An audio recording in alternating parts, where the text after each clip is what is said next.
Baik, sekarang kita masuk pada akuntansi pembelian, di mana akuntansi pembelian ini adalah bagian dari akuntansi perusahaan dagang.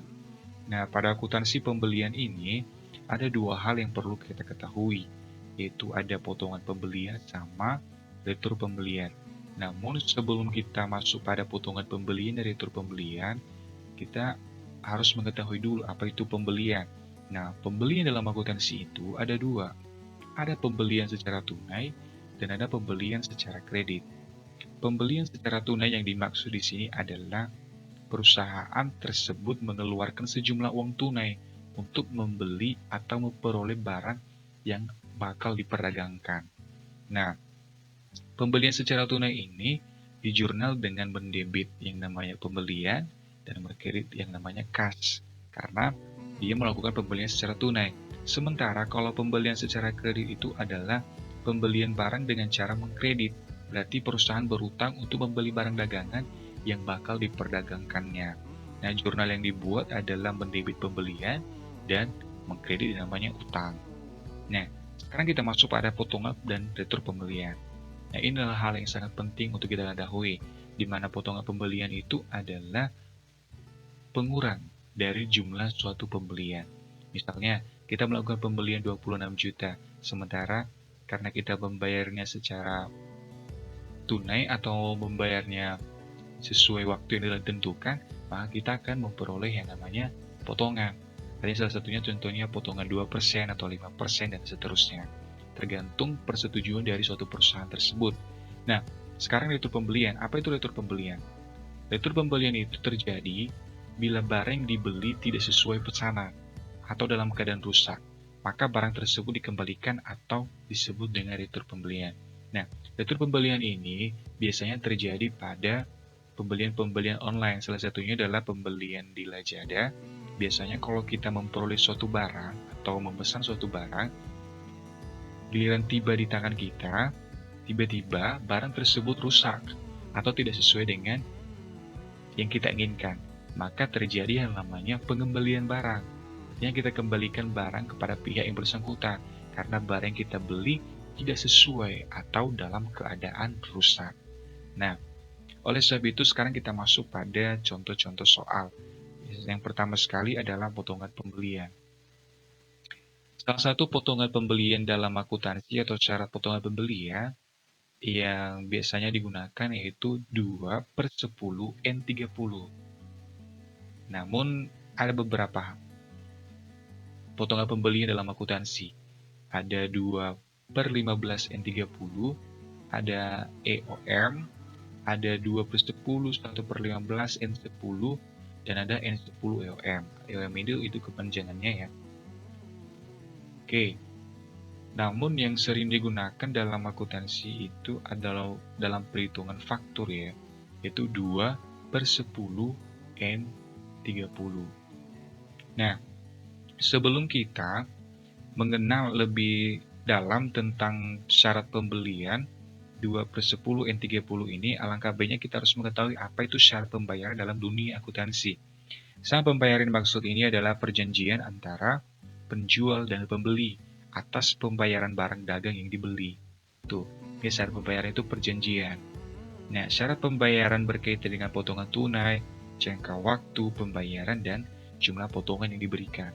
Ya, salah satunya di sini yaitu 2/10 N30. Oke, sekarang kita bahas satu persatu.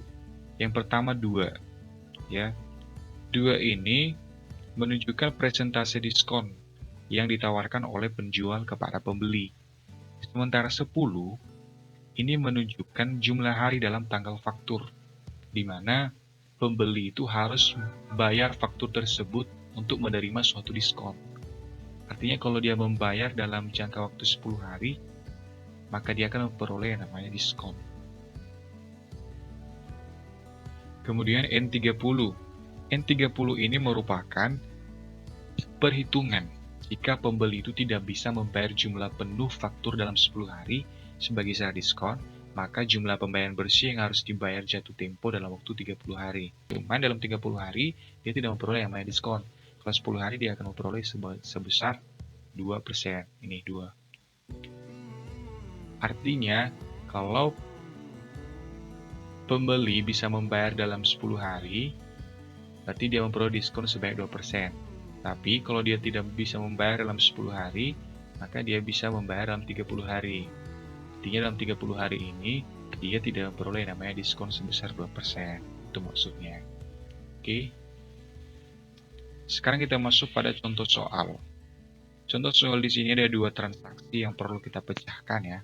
Yang pertama sekali, pada tanggal 1 Oktober 2019, dilakukan pembelian barang dagangan sebesar 26 juta dan diberikan syarat 2/10 N30 sesuai dengan kita bahas ini. Oke.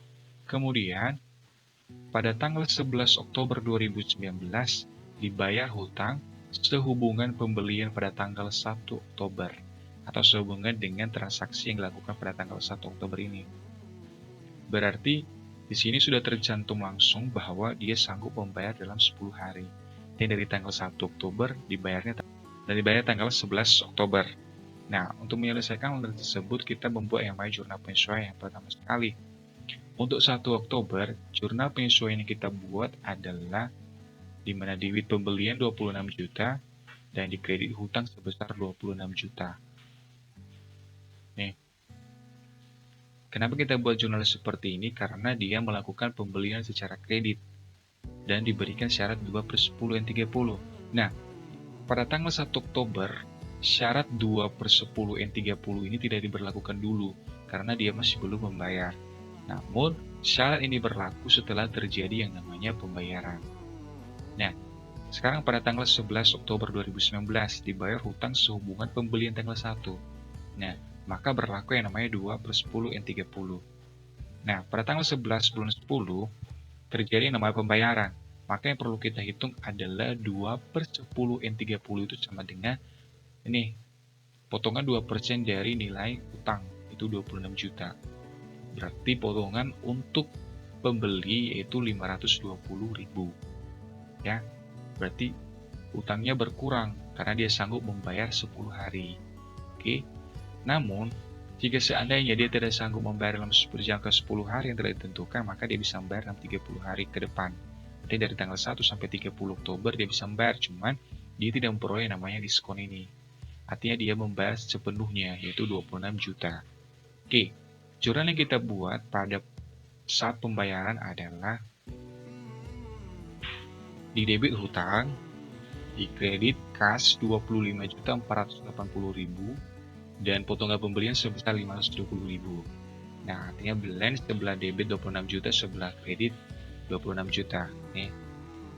Nah, kalau ada kawan-kawan yang masih bertanya, kenapa kasnya tinggal 25.480.000? Karena telah terjadi namanya potongan pembelian.